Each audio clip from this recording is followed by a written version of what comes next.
Hi guys, welcome to my YouTube channel. Today we're going to make a simple merienda, the traditional turon in the Philippines.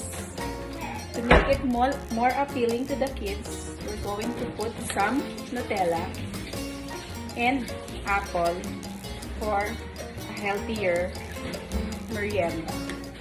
So the ingredients would be lumpia wrapper, banana, saba is what we call this in the Philippines, apple, and Nutella. You can also put some chia seeds for more healthier snack.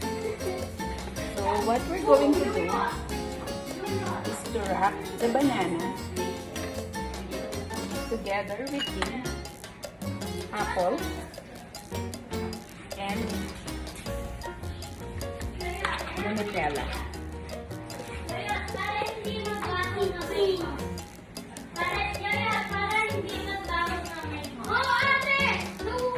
This is very delicious. For kids. So we just have to wrap it.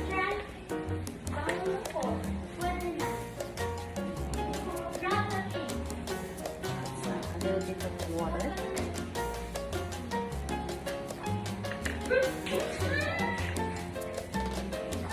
The wrapper would close.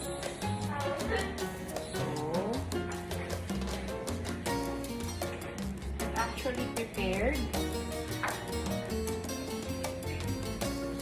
Start preparing it a while ago. So these are the finished product. So I'll see you in a while once we start cooking our turon.